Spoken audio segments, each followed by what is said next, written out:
Welcome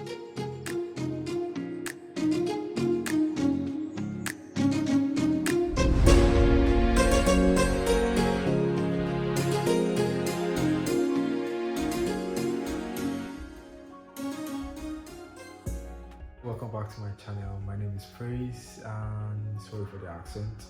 Just trying to make it sound interesting to you guys, so it can be boring sometimes. But I'm sure most of you have watched movies about medieval wars and example Game of Thrones, and you see before the battle the defenders would set traps, put holes in front of the castle walls, cover it with hay, set up barricades and the rest. So as those things that they set there, the enemy, as soon as they pass each stage of the defense, they kind of drop and their intensity drops to make it difficult to penetrate the castle. So same stuff we have in cybersecurity, and that concept is called defense in depth. And in defense in depth approach to security is one of the best ways you can defend your organization from attacks.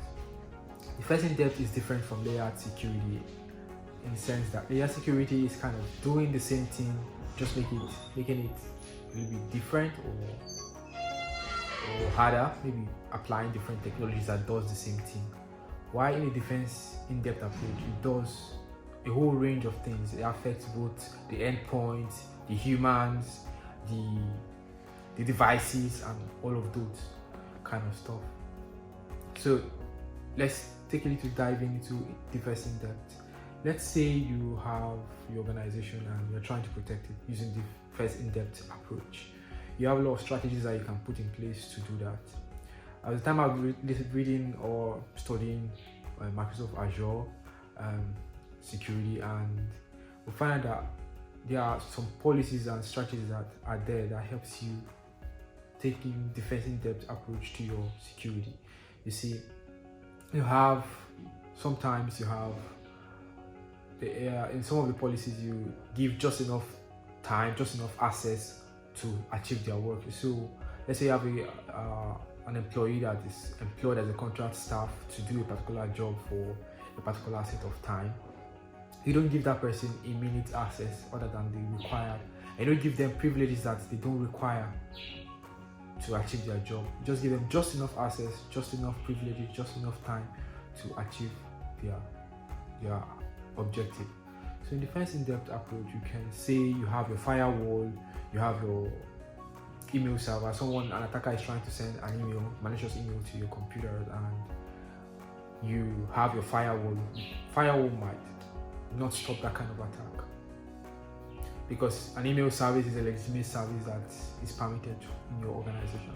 So you have the email scanners, and the email scanners might sometimes detect the malicious activities, and sometimes it might not detect it, and it goes straight down to the endpoint. Sometimes the antivirus on the endpoint system can detect that malicious file, or you cannot. And also we have trained individuals to spot malicious phishing emails and the rest. And one of those things you set up, one of those security devices or planned strategy you set in place can in a way limit or stop the attack from happening. So you see, it's in cybersecurity, defense in depth is a strategy that needs to be adopted by all organizations, because it kind of makes it makes your system, makes your organization more secured. So you can check out a lot of companies develop a lot of applications that solve this problem. I know Fortinet has one, Microsoft has one, and a host of others have a lot of security in-depth appliances or strategies or policies of devices or software that helps you to keep your network secure. So this video is just to tell you more about defense in depth and how to apply it to your organization. So in defense in depth, you talk about machine learning, you talk about your endpoint security, that is your antivirus, your web application firewalls, your normal firewalls, and a whole lot of other kind of devices that you need for security. So security should be looked at a defense in-depth approach. So thank you for listening. I know I've been rambling all day, and just to put this to your notice, to know about the first in-depth. So thank you for listening. If you like this video, click the like button, subscribe, do all the stuff that YouTube likes so this video can move forward. Thank you.